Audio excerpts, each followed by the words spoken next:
Hey guys, I'm Jeff. I'm George, and this is the review of The Mandalorian Chapter 18. So this is going to be in the third season and the second episode. And I would argue my favorite episode so far as Yeah, this season. yeah, it gets better and better. Like this, so it was really interesting. I wasn't expecting them to go to Mandalore until much later. Yeah, I was kind of wondering if that was going to be towards the end. Yeah, because it felt like something that they would, hold Finish back. it. Yeah, Yeah. like that. Yeah, and I thought there would at least be either a fight between Boca and Bo-Katan, him, yeah. or a fuck between. Oh, sorry. a between them before they went back there. Yeah, I know, right? What's the It's either the greatest adversary story or the greatest, sorry, not adversary, frenemy story or the greatest love story in Star Wars since Anakin and Padme. Yeah. And, but yeah, so he shows up on Tatooine and winds up with R5-D4, Luke's rejected droid from A New Hope. Now that was crazy. And it's still retarded. Yes, it is.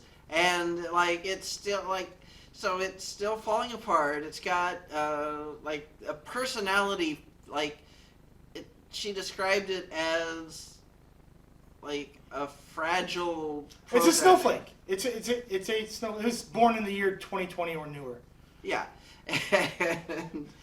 But either way, yeah, but he winds up, I don't even think he had a choice to take. I think she basically... No, she literally just pawned it off on him. Like, yeah, no, you're taking this. It's like, you're taking this, just give me my money and you'll be off on your way. Yep.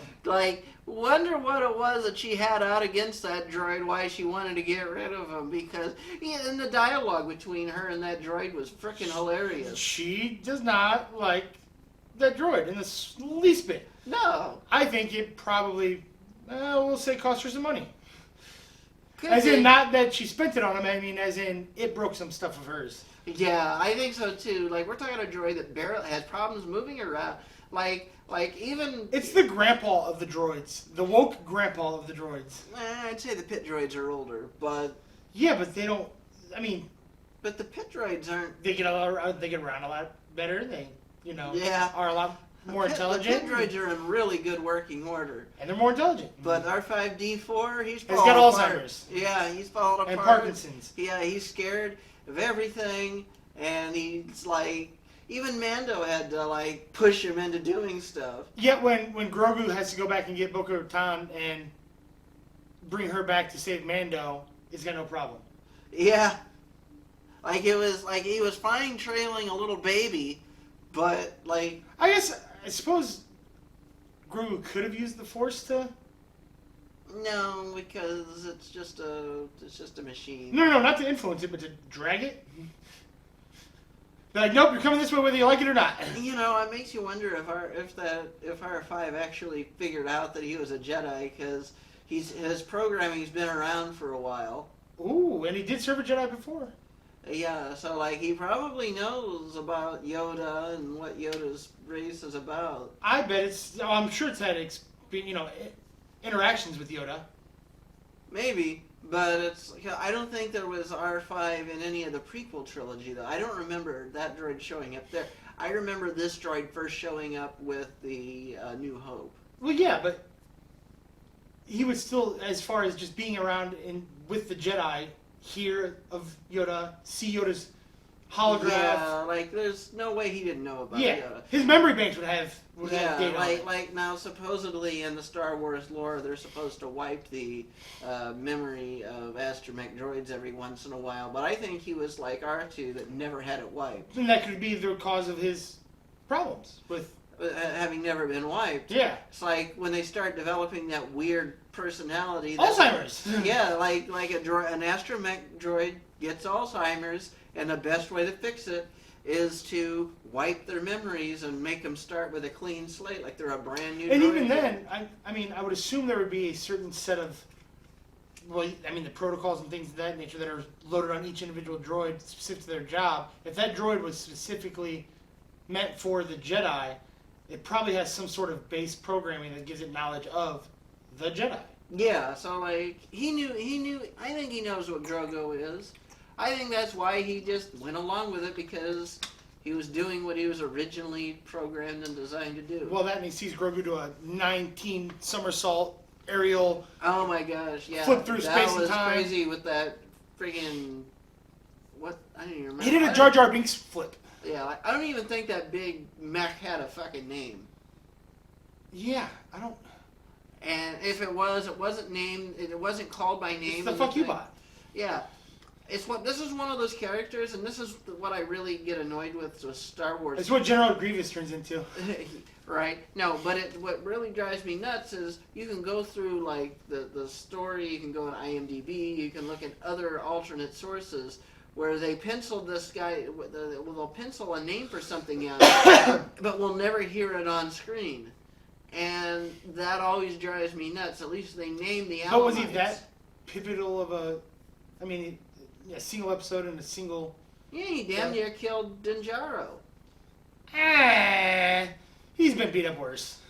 True, but it was definitely a time where Mando wasn't getting out of that without help. True. I mean, he had to send a fucking 50-year-old baby to, like... You do realize you just said 50-year-old baby, right? He had to send a baby that's older than he is. Yeah, pretty much. That's not a baby. Baby by its species standards. Yeah, and because that's the thing, it's like...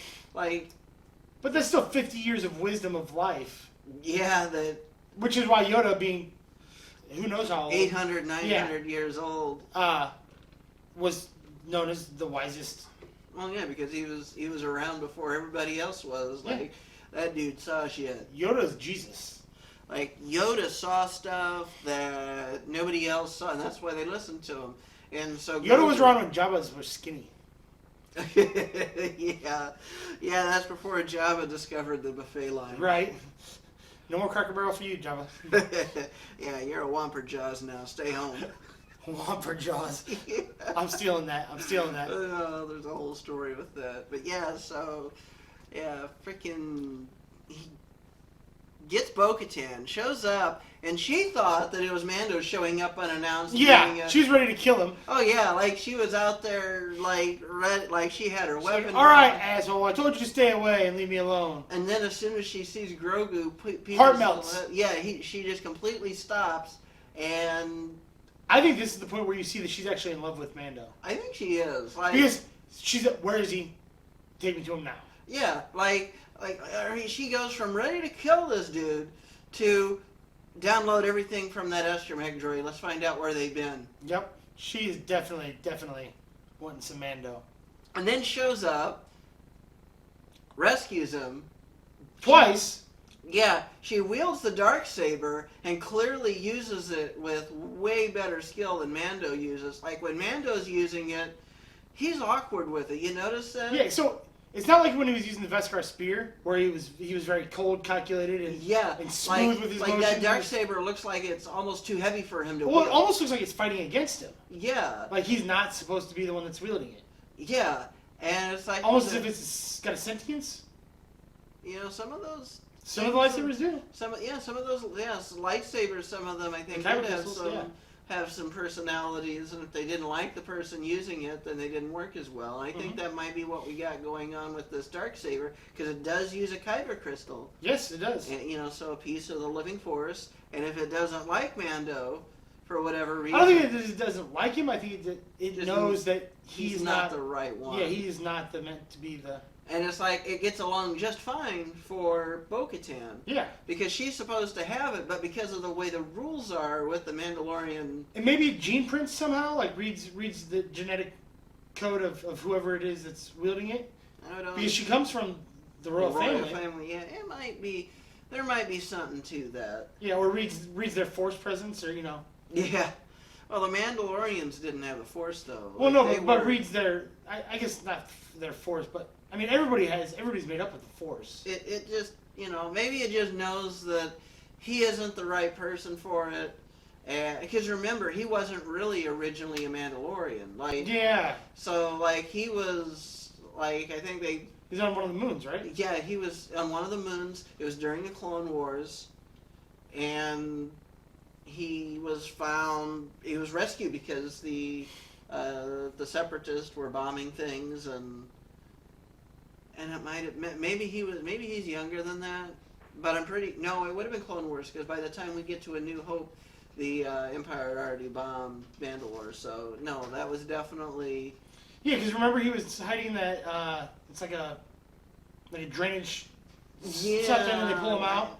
Yeah, he was hiding under something, and the Mandalorians took him in, but because of the way their creed works, is you don't have to be a Mandalorian by blood, you just have to accept their creed, their way of life. Yeah. And he was young enough they could teach him everything, as though that, and basically that was the only life he ever knew. Like, he knew that they rescued him, but as far as what his life was before that was... He knows parents.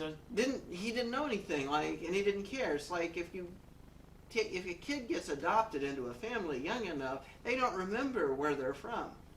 They might be aware that that's not where they were originally from, but the only life they know is the life that they're given. And that's the way it is with Mando. He literally, he's a Mandalorian. Yeah. You know, and it's like, it's just interesting that he's not a Mandalorian by blood, yet Boba Fett's not a Mandalorian at all. You know, his dad was, but because Boba Fett was a clone, he's not, like, he's not considered a Mandalorian. He doesn't take up that way of life. Yeah. You know, he dons takes his damn armor off whenever he wants. Yeah, like, he cares about his armor and stuff because it was his dad's, and then he made it his own, and he's got his own little story with that, which is, you know, but the point is, it's like Mando wasn't even originally a Mandalorian. He was even originally a human. And he just turned around and, like, everybody knows him as a Mandalorian. That's exactly what he is. He's one of the best mercenaries in the galaxy. And they hire him. They hire this guy because he builds his persona and his reputation around being a Mandalorian. Yeah, because everybody else has failed. So in a lot of ways, Mando is like the new generation of Boba Fett. Because remember, people hired Boba Fett because he was the best. And what's the time difference between Boba Fett and Mandalorian? I would say... The Book of Boba Fett and Mandalorian. Oh, so the shows are happening almost at the same time. So they're simultaneous? Yeah, so they're simultaneous, yeah. So, in fact, part of Mandalorian is what spun off Boba Fett. So there were scenes in... Yeah, I remember. Yeah, there were scenes in Boba Fett that plays very strongly into when Mando showed up on Tatooine. Because I think in the last season or not the last season, one of the last episodes of the Book of Boba Fett, don't they mention Bo-Katan?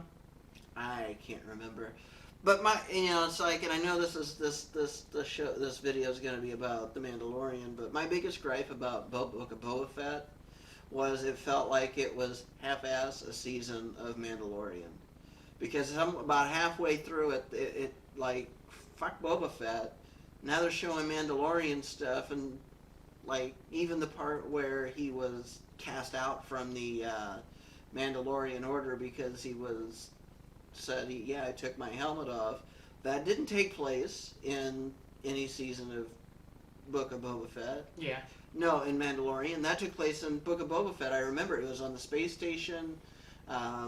It was flat out. And then they turned around and used that footage in the intro footage to this season. Yeah. Just like it was, So it was in the Book of Boba Fett, wasn't it? I forgot. I guess I just assumed that it was in the last season of Mandalorian. Yeah. And that's like, to me, that was something where I think Disney failed us. I understand they wanted to squeeze more stuff in because... Or is that how we get that, Bernstein and Bernstein bears? What's that called? The Mandela effect. Is that how we get the Mandela effect? No, but there's a lot. But with that. But the thing is, there's actually, if you look on eBay, you will absolutely find products that are spelled both ways. Yeah. And they're legit products. Like they say that it's supposed to be one way. I think AIN was the correct way. But there's a ton of stuff where it was EIN, and it was pushed out by the same people. Same publishing company? Same publishing company and everything. Like, these aren't fakes. These are bona fide. So somebody just made a typo. Somebody made a typo for a while, and it's like the company just doesn't want to admit, we fucked up. And... Jimmy was a little retarded that day. Yeah. But it's like, either way, it's like... So, and I think that's either way. Like that really pissed me off that they did that with Book of Boba Fett because I really wanted to see more Boba Fett, and I want to see. There's so much more of a story to tell. yeah, like, and so I don't know if they're going to greenlight another season. I thought they did. Did we ever look and see if they did? I don't think I don't think we ever found that out. Well, let's see. You can look that up, but at any rate, so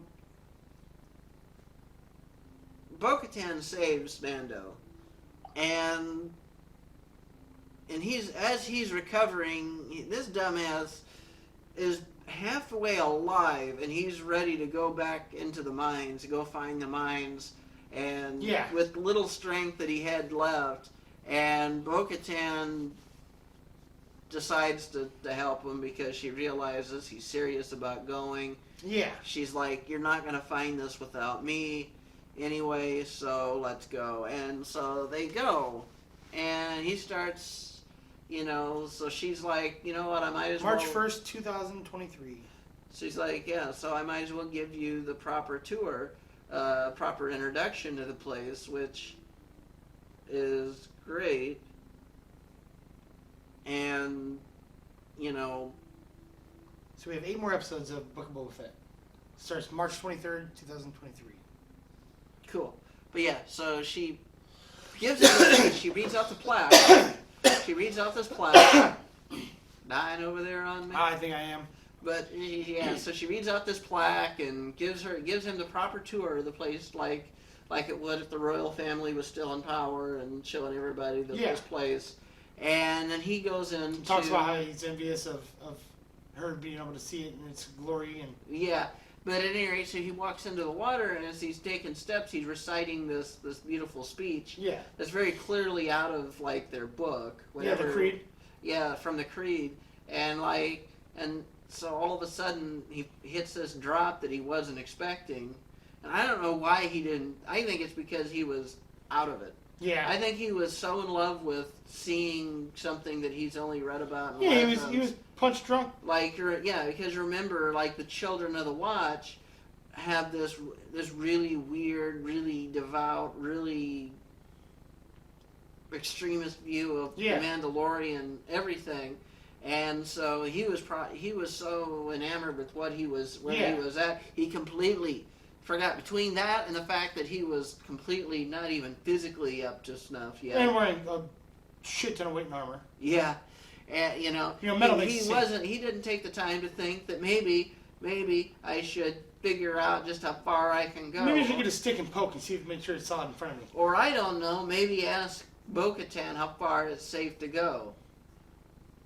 Yeah, but it almost looked like it had been like split.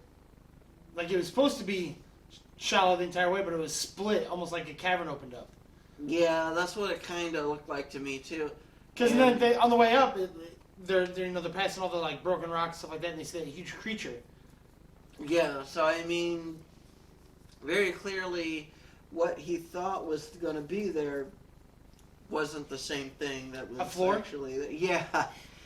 And so then it's like, and then Bo-Katan goes in and saves his life once more. Yeah, uses her jetpack to just like skidoosh all the way down. Yeah.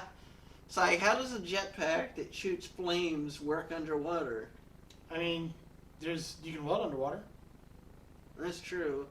If it's hot enough and you have enough pressure coming out of the nozzle, But either way, yeah. So then he's being rescued a second time, and that's when the story ends. So next week, I watch them fight that creature. Watch. Yeah, I bet you we're gonna fight that creature there. Like that thing is huge. It was clearly. He got mad that it got woken up. Yeah, I mean it's like. They saw snacks streaming right by its face. I mean, they say don't poke the bear, and they just poked this Leviathan-sized bear that's underwater. Don't poke the megalodon. Yeah. I mean, it was definitely something huge. So, yeah. I'm looking forward to seeing what we have in the next episode, rather. And we're having sea creature kebabs is what we're having. Yep. We're gonna see how much of that animal they eat. I would almost ready to say we're gonna see Bo-Katan wield the Darksaber again. Oh, I bet you we do episode. too. But yeah, so we're gonna end it here for the YouTube.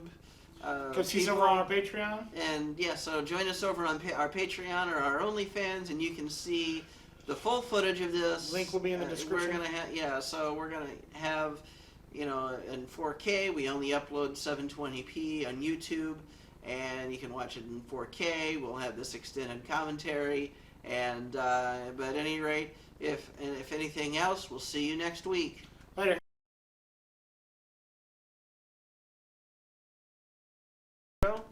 Hey everybody. Guys. So this is going to be our extended discussion. So yeah, so I'm wondering when those two are going to fuck. I think they already did. I think they already. I think they already did. You think? Yeah. If not in actuality, in their minds, they have both definitely virtually fucked each other. Like, no, yeah. The pent up sexual frustration between those two. Oh yeah. I mean, I want to kill you. Why shit! What's wrong with him? Yeah, like must save him. And anybody that's been in any sort of like actual real relationship knows that's actually how it fucking works. They want to kill you 1 second, they want to fuck you the next. I'm married. Well, I mean, I just get the I'm gonna kill you part, but. But no, it's like she finds out that she was gonna kill him because he was showing up. And they already have a kid together, Grogu. Come on now. Yeah, basically, like all they got to do is just the kid that's older than both of them. Yeah. I'm my own grandpa. But yeah, so so we'll see. I bet you there's something gonna happen between those two because for sure they're literally like they're so much like each other's solution. Mando's gonna poke her with his darksaber, for sure. Yeah, she's. At least she'll be able to wield something. Right. And because like there's got to be like we're probably gonna find out there's some sort of other way around the Darksaber problem that they're not talking about in the beginning because they weren't thinking that they'd be an item. But I do think that she doesn't have to kill him, right? She just has to best him. No, has to kill him. Flat out has to kill him, and he can't let her win. He can't like lay his life down. It has to be real combat. They have to fight for real. Well, couldn't she just technically kill him and then bring him back? Resuscitate him? Because he technically died. I don't think that loophole exists with the Mandalorians. But what I do think we're going to find out and possibly be surprised with is that if they were to be a married couple. Ooh. Because that would change a lot of things because she is royal blood. True. He's the one that wields the Darksaber. And in theory, there's got to be some way for them to get. But who would technically be the one that ruled? Would it technically be her because she has the royal blood, or would it still be him because he's a man and B has the Darksaber? That's a good question. I mean, realistically, it'd probably be her because she was raised for it. Well, I'm not talking about like their choice, but as far as what their beliefs would be, that's what I'm saying. Like because she was raised for it, the people that are the Mandalorians that follow are going to be inclined to following her because I think they want to follow her, but I think they just don't respect her anymore because she can't get the Darksaber. Yeah, she's probably got a nice butt. Yeah. I'd want to follow that too. But no, I think when she was unable to best him and get the Darksaber, and well, I mean, we learned in the second episode that the first episode that all of her followers have left her. Yeah, because they saw her as a weak leader. They didn't give a fuck about her anymore. Yeah, and then she starts throwing herself a pity party. Yeah. What was me? Like she's so mad. I think that's the real reason why she's got so much animosity to Mando. Because she's a pouty little princess? Because literally? he's literally got the thing that she wants that she probably deserves. His dick? Well, that too. The Darksaber and the Mando saber.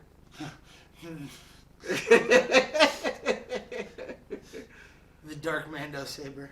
The Dark Mando stabber. Yeah.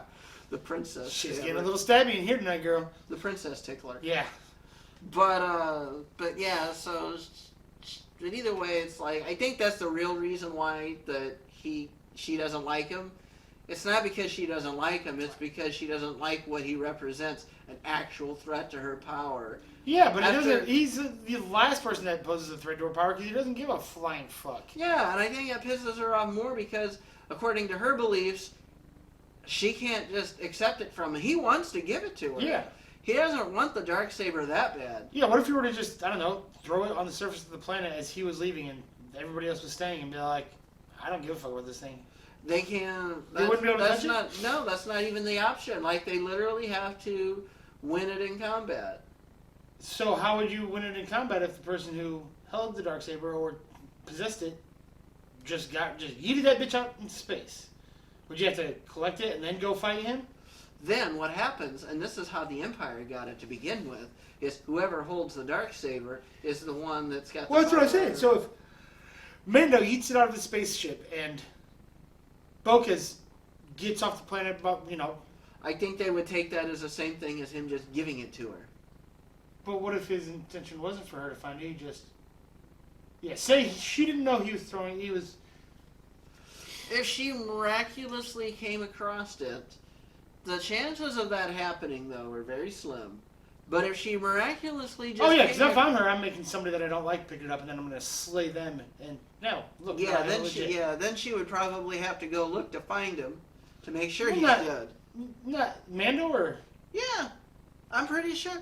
Like we're gonna have to spend some time looking into like the actual the lore because that was all from first season stuff. But he was not. He can't just give it to her. That's the whole thing. It has to be one. Yeah. He at the end of season 1, he tried to give it to her, and she had to say no. She had to turn it down. She had to say no. I have to fight you in combat, and I don't want to do that. So couldn't he give it to somebody that he's currently fighting in combat, give it to them, and then just deuce the fuck out and she kills that guy? That might be a loophole. I mean, it's kind of a loophole. Here you go, level 1, fuck you, minion. You can have this to fight me. Yeah, but I think he has enough respect for his own culture that he's not just going to give the singular most powerful blade in Mandalorian history. He's giving it to who he truly believes is the ruler, is the true ruler. And a just one, and somebody who would be, I guess... No, that's not how it works. He can't give it. He has to...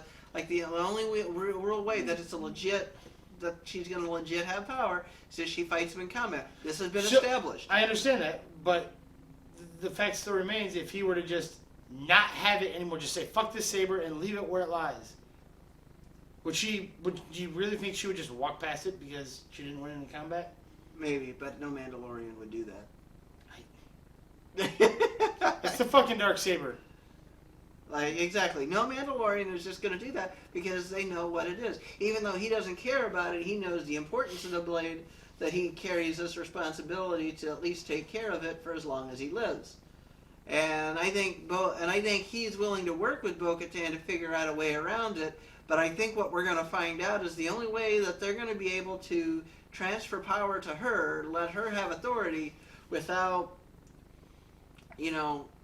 her killing him, because she doesn't want to kill other Mandalorians. That hurts her too. She said that in this episode that nothing hurts her more than watching her own people kill each other needlessly for reasons that are really convoluted and crazy and weird and confusing. And it's they're literally about one step away from drinking the Kool-Aid. Yeah, and so she's literally that dedicated to not killing her own kind that she's not going to fight Mando for something that was her birthright to have. She would lose. Because that too, but but either way, I'm just saying, it's she knows that in order to get it the way that she wants to. And so another reason too that I think that this marriage would be the actual way around it is because if you just met somebody and you don't know them very well, you're not going to be thinking about that. They're not looking at I'm thinking about if they put out or not. They're not going to be thinking if they do it, they're not going to sit there and say, well, what if we get married? Nobody fucking does that. Especially not in stories like this. Mando is the last person on Earth or in the galaxy that's going to be held down with a family. It's bad enough he's taking care of a kid, but as far as he's concerned, he's raising Grogu to be a Mandalorian. Yeah. So like Grogu walked away from Luke Skywalker. Didn't want the ways of the Jedi because he didn't want to give up Mando, and that's fine, because he hasn't lost his Force abilities, but nobody's teaching him how to be a Jedi, so he's got to figure this stuff on his own, but like he's literally there with Mando, and he's learning how to be a Mandalorian. That's why in the beginning and stuff, Mando is teaching him, if you're a Mandalorian, you got to know your way around the galaxy. They started off by looking at the stifling helmet and looking at the map, the map of the planets. Like, oh, here's where Bo-Katan was. Here's where we are, and all of this is in the Mandalorian system. Mm-hmm. And so he had that conversation because he's teaching him how to be a Mandalorian. So, like, because of the way the Mandalorian works, and I think that's why Bo-Katan accepts the youngling, because in her culture that's the same way too. Like she knows that Grogu is being raised as a Mandalorian, but she also knows that he's a Jedi. Fair enough. And it's like, so she's just kind of, like when they were in the cave, she was like, once upon a time we were really good friends, us and the Jedi. We weren't enemies. And that's true. They weren't enemies at first. Yeah. And for whatever reason, they became enemies. Vader? Which is why, long before that, thousands of years before, before Yoda's time even.